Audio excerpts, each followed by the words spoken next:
Mengawali karir sebagai penyiar radio, lalu merambah ke dunia akting dan juga menjadi komedian. Selain menapaki dunia entertain, pria yang satu ini juga aktif di dunia olahraga. Bahkan pernah menjadi manajer tim basket putri. Saking cintanya dengan basket, dia punya channel basket loh. Dan ini dia, Augie Fantinus.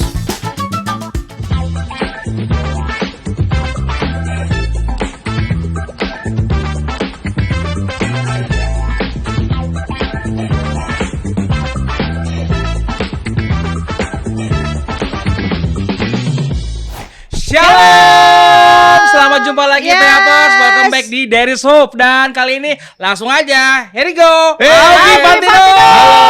Hai, Luar biasa ini. Makin muda aja sih. Reza bukan, Serafina iya. Iya, iya. Jangan makin hancur nih. Oh, iya, Kok iya. semakin kayak bola basket ya? Gemuk ya? Enggak pala, rambutnya aja sih, bikin dia rambutnya kelihatan doang. makin muda ya. Makin muda Makin ya. muda. Cocok rambutnya. Ini kalau orang lihat mungkin ini highlight ya. Highlight. Padahal aslinya lihat. Uban ya. Tapi cocok Sudah sih. mulai Cocok kelihatan ya, tapi cocok. Kayak anak kuliah. Terima jadi. kasih loh, saya diundang di sini. Saya nonton beberapa kali Terima YouTube-nya. kasih. Thank you. Semoga Jangan bisa ditonton jadi aja, berkat. subscribe dong. Oh, saya subscribe. Oh udah ya? Ih. Oh udah, coba dicek. Tadi Ca. udah belum ya? Mak Caci. Gue masa belum apa-apa udah dosa. Ini podcast rohani loh. Iya, makanya. Iya. Aduh, walaupun kadang-kadang kita ngomong gitu, Tuhan tahu loh. Yes, betul. Tuhan saya udah subscribe belum? Ini tuh pokoknya subscribe pasti. Iya. Gi, Iya. kita mau nanya Gi, ada nggak sih masa-masa di dalam perjalanan hidup lu seorang Iya. Augie Fantinus ya kan? Kan nggak selalu aja aman, nggak selalu nyaman. Pasti ada rasa nggak enak. Gua tuh ngerasa gua tuh bener-bener anak Tuhan. Gue Wih, berani ngomong gitu ini kenapa? dia. Karena gue begitu banyak Mengalami kejadian Uh-huh. yang diizinkan oleh Tuhan. Yes. Gitu. Jadi gue bukan menganggap bahwa ini cobaan, Oke. tapi ini adalah kejadian yang diizinkan sama Tuhan. Tuhan terjadi dalam hidup gue banyak banget. Even kesalahan sendiri, Iya. ya kan? Betul. Hmm. Even kesalahan sendiri menurut gue ini jadi pelajaran buat gue. Contoh, gue yang gue sangat merasakan karena gini, jujur manusia ini ngerasa bahwa ternyata Tuhan itu ada, ya. Kadang gini kalau lagi happy suka lupa. Iya. Betul. Saya juga ngalamin Iya. gitu loh. Betul. Tapi kalau lagi susah baru ternyata benernya Tuhan ada gitu loh. Pertama adalah pas 10 tahun yang lalu. Iya, 10 tahun yang lalu 2012 adalah serangan jantung pertama gua. Umur 33 Pernah tahun. dapat serangan jantung? Serangan jantung lagi basket. Udah muka udah biru. Kalau nggak cepat mungkin itu udah nggak ada gua umur 33. Oh, kirain udah jadi avatar enggak? Enggak. Kan biru ya. Kacamata lu biru. Iya. Ya kan? Terus Itu pertolongan maksudnya lagi main basket? lagi main basket. Serangan jantung? Serangan jantung udah langsung Langsung bawa ke dibawa rumah ke sakit, sakit. ambulans dan lain-lain gitu. Oke. Ternyata gue ada pembekuan darah. Dari situ Oh. udah harus makan obat. Akhirnya gue kena serangan jantung kedua akibat Terus bandelnya serang- diri sendiri. Bandelnya diri sendiri. Selang berapa lama? 2016 gue serangan jantung kedua. 2016, 4 tahun. Karena gini, Makanan? sebenarnya bukan. Tapi justru gini, gue tuh udah nggak boleh olahraga yang berbenturan. Oh. Karena makan obat pengencer darah. Oh iya. Nah, Oh. 2016 main basket lagi, retak hidung, darahnya keluar terus karena obat pengencer, diberhentiin, tapi justru jantung yang nggak boleh berhenti obatnya kan. Iya Oh, betul iya. darahnya. Jadi waktu itu kelamaan, tidak konsultasi sama dokter, serangan jantung Tuhan. kedua. Kedua. Waktu itu lagi Paskah, Biru enggak? nggak biru, Oh enggak biru itu. kuning tua lah kalau. Apa sih ya? Jadi ngomongin. Iya. Iya, jadi waktu itu pas lagi Paskah tuh. Heeh. Terus udah yang berikutnya adalah ya inilah Ini kejadian. yang kita Kenapa, bersama-sama ya. Kita kan alumni Salemba. Itu baru mau saya tanya, tapi Iya. kalian sudah Nah, membukanya.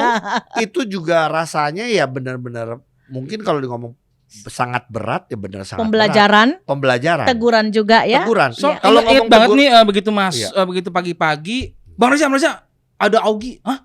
Ada Augie. Kan tidur di atas kan, Iya. ke bawah. Wih, Augie langsung meluk. Oh, saya nyariin. wow. Saya jujur saya nyariin Reza Wow. karena gini, kalau orang dalam keadaan yang ini Iya. singkat cerita ya Iya. pada saat di dalam tahanan Iya. gitu. Kita butuh teman. Iya. Kita butuh orang yang bisa saling Perhatian. support. Ya. Tapi juga kita harus memilih orang yang benar. Betul, ya Iya, kan? betul. Gue nyari ke blok, ya ke blok lu ya. Ya. Gue mau nyari ke blok, Dahsyat. nggak enak lagi bloknya. Nggak enak Iya namanya blok. penjara emang Iya, ada namanya enak. nggak ada yang enak gitu.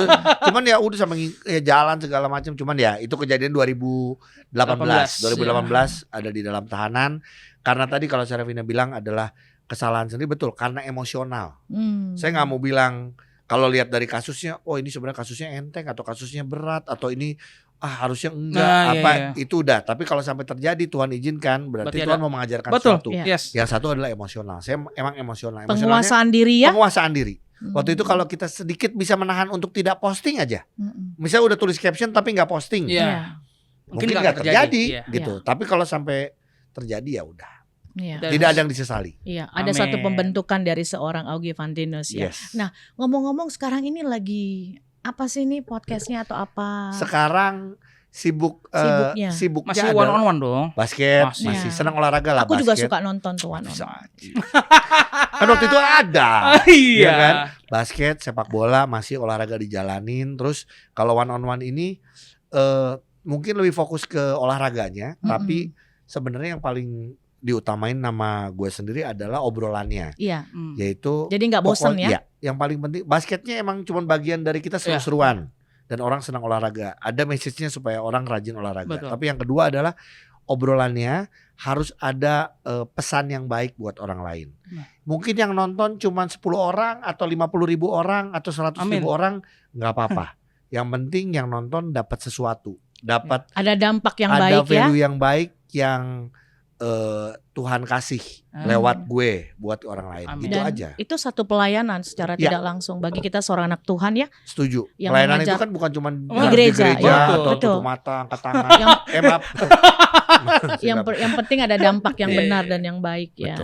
Betul. Nah, dalam kayak main basket kan pasti ada ketinggalan nilai, ketinggalan skor maksudnya ya. Nah, dalam posisi kehidupan lu sekarang ini, apa sih yang menurut lu masih belum sampai ke nilai itu?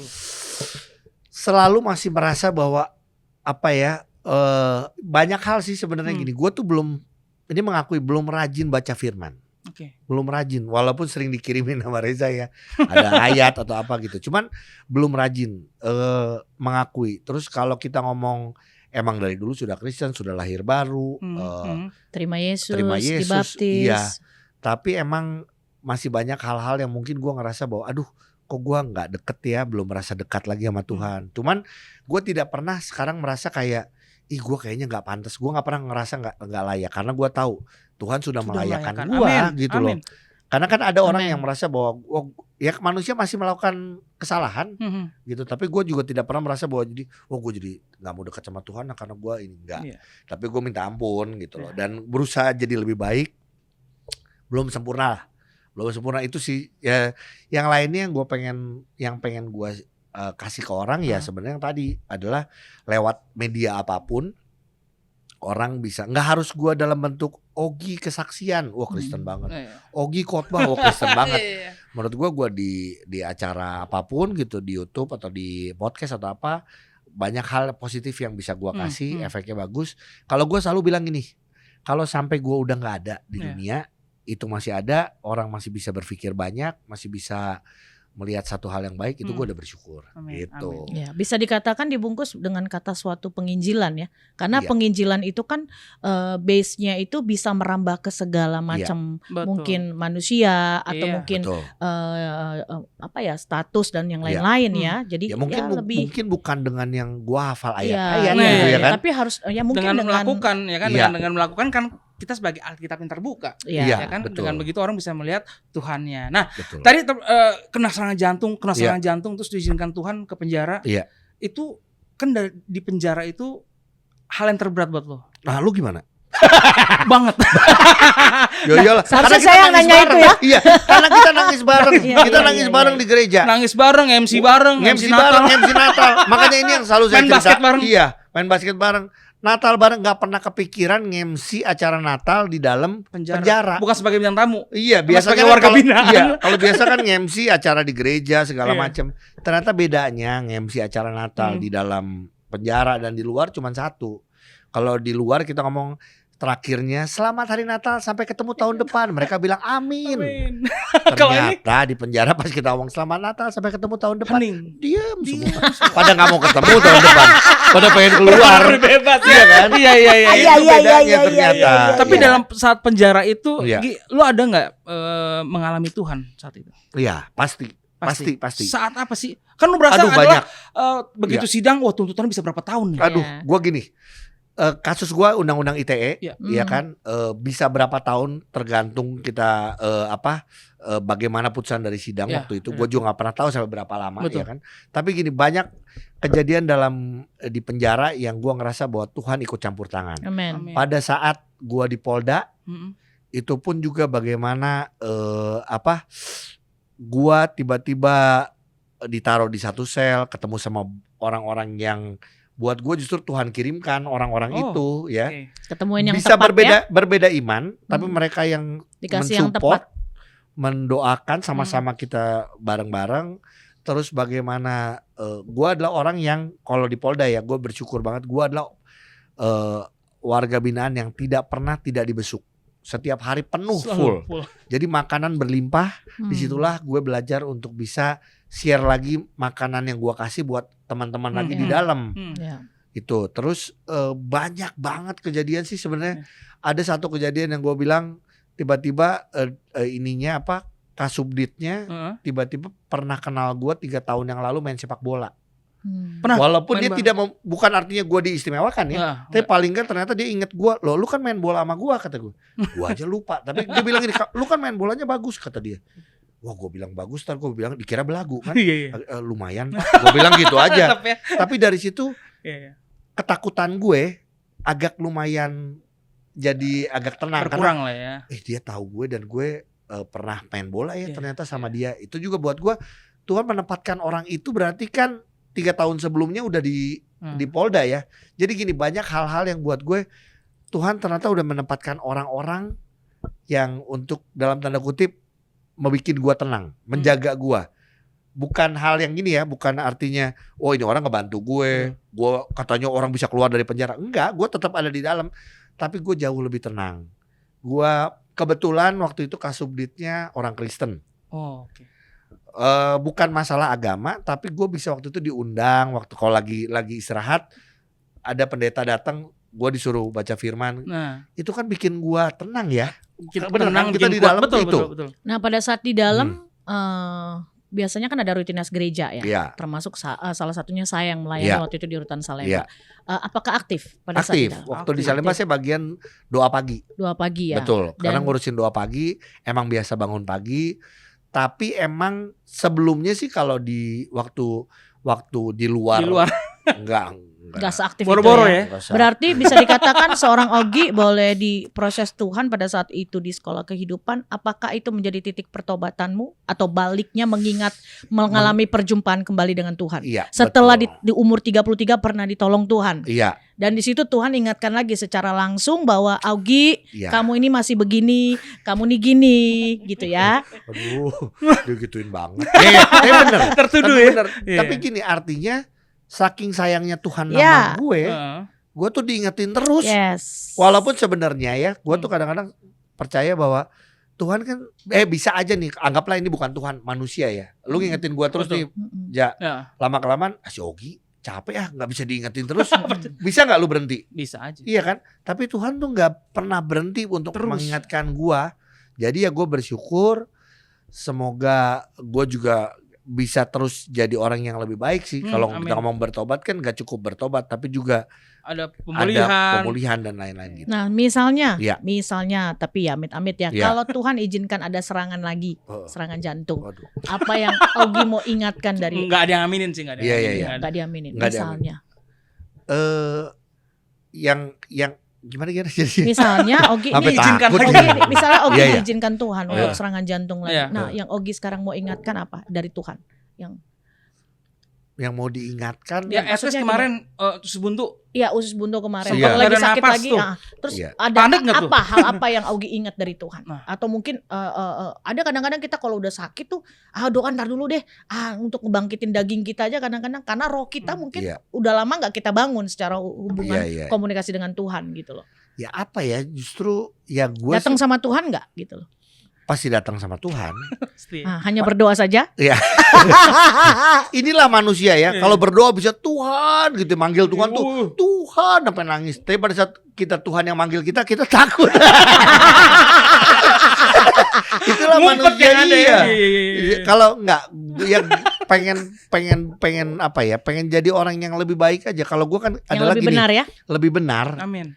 Benar itu adalah terutama keluarga. Gue pengen jadi suami yang lebih baik. Amin. Pengen jadi ayah yang lebih baik. Imam. Iya, itu paling penting karena gini. Pengen jadi ya gampang untuk ngomong ya. Gue pengen jadi berkat buat orang. Cuman ya gue nggak mau menyebut itu terus, tapi gue pengen ya udah lewat apa yang gue lakukan. Perbuatannya. Mungkin dengan gue membuat orang ketawa, membuat orang terhibur, atau membuat gue bikin konten-konten, orang tetap melihat hal yang baik. Bisa diberkati dengan dengan itu. Nah, jadi kalau pada saat Tuhan proses pada kemarin kan baru sembuh tuh. Iya, kemarin usus buntu.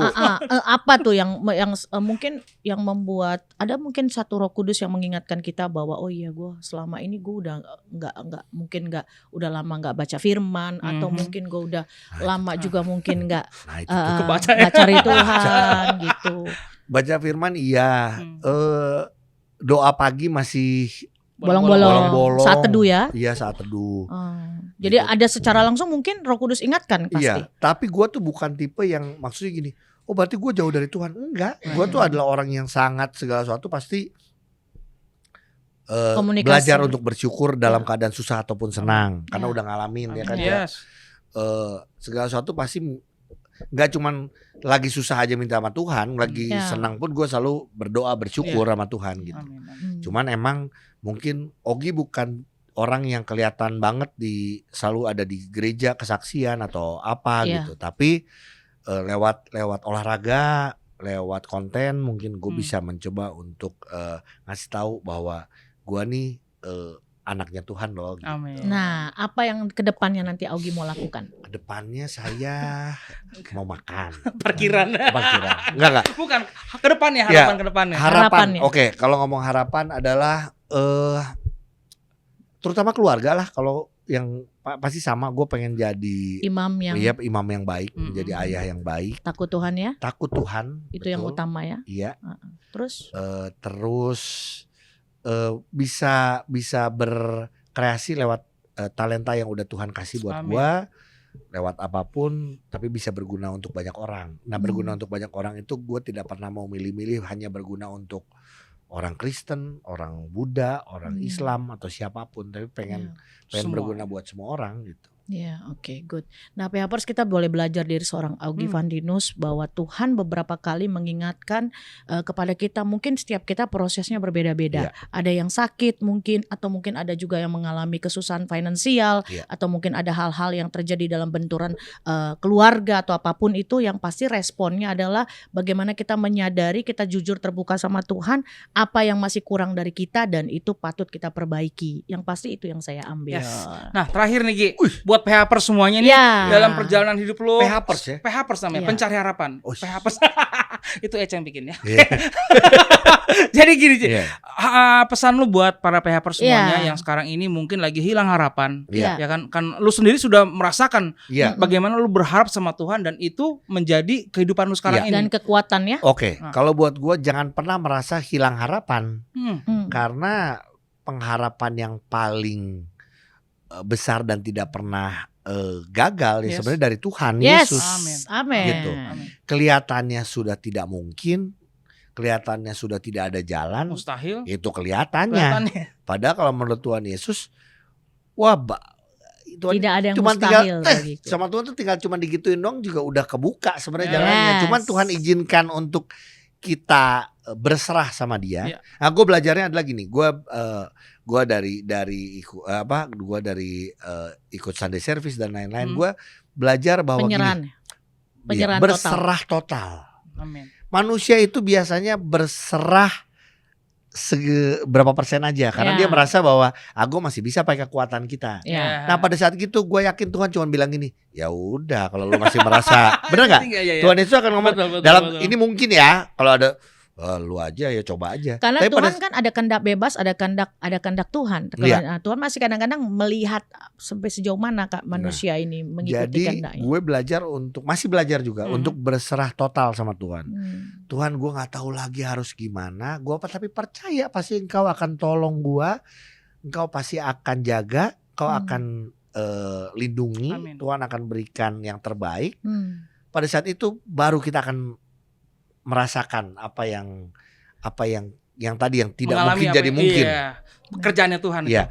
Tapi apakah mudah untuk berserah total? Enggak mudah loh, karena kita manusia. Yeah. Kita masih gini, contoh lah finansial lah. Pandemi saya ngalamin kok. Gue punya restoran tutup semua, gitu. Yang tadinya kita punya pemasukan sekarang repot. Gue juga ngomong sama istri segala. Cuman artinya gini, pada saat kita berserah, tapi kita sebagai manusia masih mencoba, coba pakai ini ya, coba pakai cara ini ya, coba pakai cara ini. Benar, kita namanya manusia tetap berdoa dan berusaha, tapi belum berserah tuh total sama Tuhan. Jadi pengharapan itu harus ada karena kita percaya bahwa Tuhan Yesus akan memberikan jalan yang terbaik buat kita, tapi kitanya harus berserah total. Pada saat kita nggak berserah total ya kita berarti masih percaya kita masih punya kekuatan diri. Karena kalau berserah total itu biasanya ada dua hal. Tuhan suruh duduk diam manis di bawah kaki Tuhan, diam, berdoa, dengerin apa yang Tuhan mau lakukan. Ada juga yang berserah total ketika Tuhan kita mendengarkan daripada arahan Roh Kudus, ya. Tuhan suruh kita untuk lakukan, kita lakukan dengan apa? Dengan hikmatnya Tuhan. Sebenarnya sih itu ada dua hal. Hikmatnya. Nah kalau buat saya total tuh ada dua, berserah sama toko buah. Itu juga iya. Toko buah total. Gak apa-apa. Semoga masuk sini ya. Oke, jangan takut, jangan bimbang, serahkan pengharapan sama Tuhan karena Dia akan memegang tangan kita untuk menuju pada kemenangan. Amen. Terima kasih Peppers, subscribe, like, comment, and share. Dan jangan lupa kalau ada pergumulan atau yang ini doakan sakit, langsung tulis di komen. Nanti tim dari Terisop akan kita topang dalam doa. Dan jangan lupa follow IG kita. Di TH_bukan official. Terima kasih Yogi Fantino. Thank you, Reza, thank you, Sarafina, thank you. Thank you, Tuhan berkati. Peppers. God bless See you, you in the dadah. next episode. Bye. Shalom.